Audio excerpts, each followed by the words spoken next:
So, this is the second of a two-part message series, and we're looking at John's other letters, 2nd John and 3rd John, and in both of them, seeing each of these letters really making 2 points, and in some ways kind of 2 contrasting uh, points, or in this case, what I would say is we're thinking of what John is saying as 2 ways that we can live. All right. So in your bulletin, there's an outline, and you can fill in the blanks as we go through here. John is talking about 2 ways that he is observing people live then, and 2 ways for us to live. So before we get into those 2 ways, just a quick background. I talked about this last week, so I'll go quickly on this. This is written by John, one of Jesus' disciples. He is the longest lived disciple. We believe he died in 98 AD, just before the turn of the century. And he wrote a number of books, John, the Gospel of John, Revelation, and these 3 letters.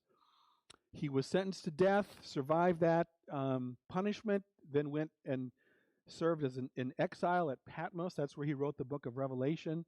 Then came back and lived just for a couple of years, and then he died. Not exactly sure when 3rd John was written. It might be towards the end of his life and during that late period.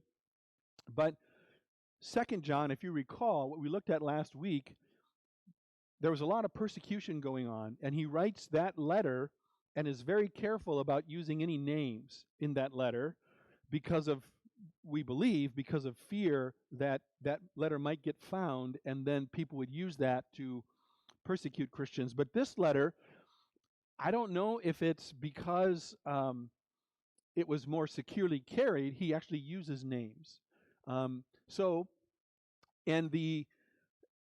It's a personal letter to a guy. His name is Gaius, and he's a leader in one of the churches. And we believe he's a wealthy person. And the reason we believe that is because John talks to him and encourages him to provide hospitality, which was not many people could do that then. And so he would be a person of some means to be able to provide hospitality. Little trivia for you. This is the shortest book of the Bible. And the occasion for it is trouble in the church because of some obstinate dude named Diotrephes. And we're going to say more about him in a little bit. So the 2 ways. The first way, the way that I suppose we would want to live, what John commends, is this way of welcoming. And it's the way that his friend Gaius lived. And he encouraged his friend Gaius to continue it. The way of welcoming, the way of hospitality, the way of including and supporting other people. So if you have your Bible there, he says in verse 3, "It gave me great joy to have some brothers come and tell about your faithfulness to the truth and how you continue to walk in the truth," like living out your faith day by day. And in fact, that's the first part of this. The way of welcoming, it extends from living a life of obedience to God. It extends from walking on the path that Jesus laid out for us, walking in the path that we find in the New Testament about living in the way that God wants us to live, right? So it's walking in God's truth. And then, related to that, pick it up at verse 5, he says, "Friend, you are faithful in what you are doing for the brothers, even though they are strangers to you. They've told the church about your love. You'll do well to send them on their way in a manner worthy of God. It was for the sake of their name that they went out, receiving no help from the pagans. We ought therefore to show hospitality to such men, that they may work together for the truth." So what he was doing is he was helping out people who were itinerant, who were traveling around sharing the gospel. And again, just keep in mind, hospitality then means even more than we would think of it today, because they didn't have hotels, they didn't have Airbnbs. And also, Christians were a persecuted minority. And so, if people were going to do missionary work, they had to be careful about it, and it was difficult to do. And so, this ministry of being able to support someone, have them be able to stay with you, personal risk, difficulties, whatever the costs involved would be. So it's a big deal. And Gaius is commended for being that kind of person to do that. And so we could talk about, and I suppose it's probably a good time to talk about this gift of hospitality. There are a number of verses in the New Testament that encourage us to offer hospitality, to be hospitable to one another. And, for us today, that kind of gets focused around your home, right? And it gets focused on serving really good food. Um, and some people struggle with this because maybe they don't feel very confident about what their house is like. Maybe they I don't know, that just don't like having people at their house for a variety of reasons. Um, this person, I forget her name now, and I can't even read it. It's in very small print. She says, radically ordinary hospitality is this: using your Christian home in a daily way that seeks to make strangers neighbors and neighbors family of God. So that would be one way of thinking of it, right? That one of the things that we have, and in some ways it's even more valuable today than in the past, because it's rare that people would open up their homes to other people, that people would invite them to their house, and then show love to them. And that's significant. But hospitality is bigger than that, right? It's more than just that. So Tim Chester says this: the focus of entertaining is impressing others. The focus of true hospitality is serving others. And then I don't know who wrote this, but I found this meme about hospitality. They say we need conversations around the table more than we need Pinterest-laden table, perfect dinners, and coordinating home decor. So what matters in this is the love that's shared, the conversations that are had, rather than how fancy or nice your house is. But I will go even further than this, and say that hospitality, maybe a word that you could use as a substitute for it, another word for it would be inclusion. That to be a hospitable person means that you're someone who includes other people. So you can be hospitable at Bethel Church on Sunday morning, even though it's not your house and you're not giving people food. It's by including people, by welcoming people, by showing love to people. One of the reasons we decided to adopt name tags. I'm not wearing mine right now. I usually take it out before I preach, but we wear name tags. It's not because we don't know each other. If you're a longtime member, this is not for you. It's what you do as a gift, as a way to be hospitable to other people who may not know everybody, right? It's a different way of thinking. It's about being hospitable. We are hospitable when we demonstrate kindness, when we reach out to people that we don't see as often. So hospitality, welcoming other people. Gaius is commended for that. That is what furthers the mission of God in a variety of ways. The other way, there's a different thing going on in the church that John is concerned about, that actually is the occasion for this letter, is that not everybody is doing that. And so this other way is the way of resistance. So, verse 9, I wrote to the church, but Diotrephes, who loves to be first will have nothing to do with us. So if I come, I'll call attention to what he's doing, gossiping maliciously about us. Not satisfied with that, he refuses to welcome the brothers. He also stops those who want to do so, puts them out of the church. So who is this guy?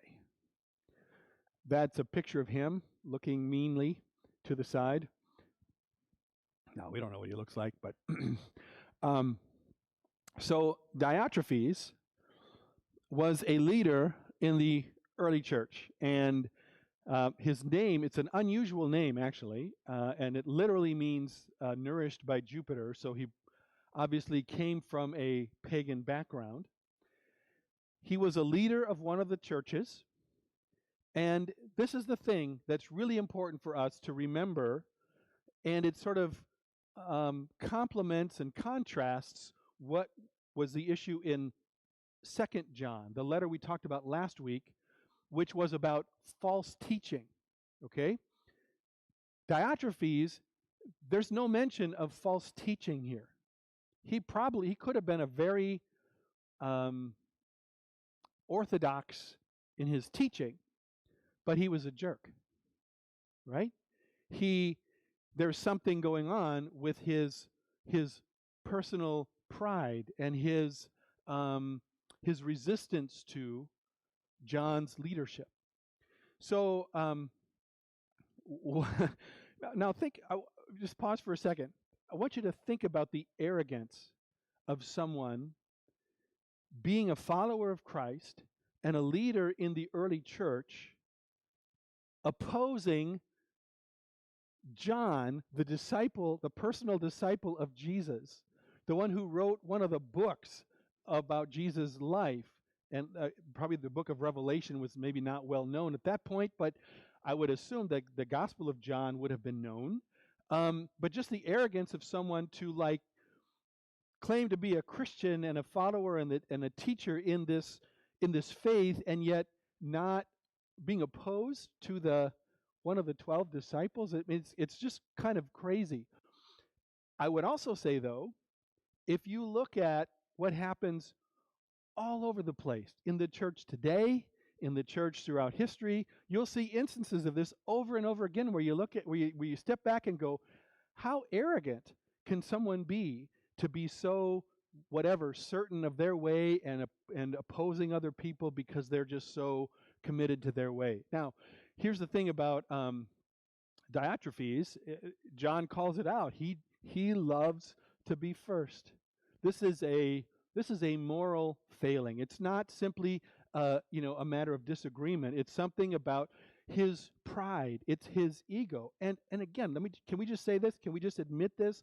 Oftentimes, when churches split, when there are these problems with churches and people not getting along, how much of it is real doctrine and how much of it is just human ego and human pride? I mean, it's maybe half and half, right? Half the time it's actual doctrine, but a lot of times it's just someone loves to be first, and they just got to push their way and want to push everybody out. That's what happens that was the case with Diotrephes. And he not only disagreed with John, he not only kind of wanted to do something different, he maliciously spoke about him. Some translations say that he in verse 10, they will render that as he spread malicious nonsense. And other translations say that he was gossiping maliciously. But it was things that he would say about John and other leaders in sort of John's group that were untrue and were designed to undermine him. And once again, it's sad to see this, but it happens, right? It happens in churches even today, that we get so wrapped up in our thing, and then we get into war mode opposing those other people, and we sometimes we see this where people will just spread malicious gossip about someone else. And then he finds ways to exclude people. So what is that, verse 10? He's gossiping maliciously about us. Not satisfied with that, he refuses to welcome the brothers. So what that means is he won't let people talk who don't agree with him. He won't welcome other people coming into the church to teach if they don't have, if they're supportive of John, he's not going to let them talk. So now, last week we talked about this issue of the balance in the church between, on the one hand, having a commitment to truth, but at the same time, not being so narrow-minded that we exclude people who we shouldn't be excluding. And I think the same thing is the case when it comes to this way of how we work in the church. So think about this. Jesus, when he's teaching, the disciples come to him. In fact, it was John. And he says, this is in Mark chapter 9, it says, "Teacher, we saw someone driving out demons in your name. We told him to stop because he was not one of us." "Do not stop him," Jesus said. "For no one who does a miracle in my name can in the next moment say anything bad about me. For whoever is not against us is for us." I mean, even Jesus had this sort of open-heartedness about him to say that even if he's not sort of in our little group, he still recognizes my authority. He's doing this work in my name, so don't oppose him. Now, the Apostle Paul, we know of instances where Paul writes, and in his letters, he's challenging false teachers. He's, very much standing for truth. But also, look at this, Philippians 1, he says, "It's true that some preach Christ out of envy and rivalry, but others out of goodwill. The latter do so out of love, knowing that I am put here for the defense of the gospel. The former preach Christ out of selfish ambition, not sincerely, supposing they can stir up trouble for me while I am in chains. But what does it matter? The important thing is that in every way, whether from false motives or true, Christ is preached, and because of this, I rejoice." So Paul is in prison, and while he's in, again, this is a society, a nation, or it's a conglomeration of nations, but the Roman Empire, Christianity is under persecution, and Paul is arrested for his preaching. And there are some people, apparently at that time, who are like spreading the message about Christianity because they don't like Paul, and they're actually trying to make things harder for him. Does that make sense? I mean, I can't fathom how evil that would be for people to be like publicly talking about Christianity because they don't like Paul, and it's going to get hard for him. But even that, Paul is like, who cares? Because by them doing that, even if it makes more trouble for me, at least Christ is preached. Just that wide-heartedness, that open-heartedness. Hey, whatever. As long as Christ is being preached, Jesus, hey, whatever. If they're doing it in my name, let them keep going. So here's the line we have to walk. Here's the middle way when it comes to this stuff. Accepting everything, and kind of like we were saying last week, that danger we could fall in on one side is that we would open ourselves up to false teaching or people who are not followers of Christ. That would be one way that we could fall down. But then the other way is we could fall down on the side of narrow arrogance.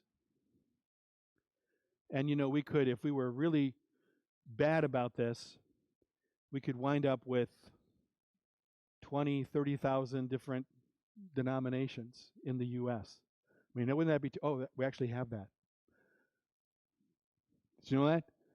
It's between 20 and 30. Well, depending on how you measure it, there's about 200 major Christian denominations, but then there's a lot of subgroups. And if you add the subgroups up, depending on who you count, where you look, could be as low as 20,000, could be as high as 40,000 different Christian groups in the U.S.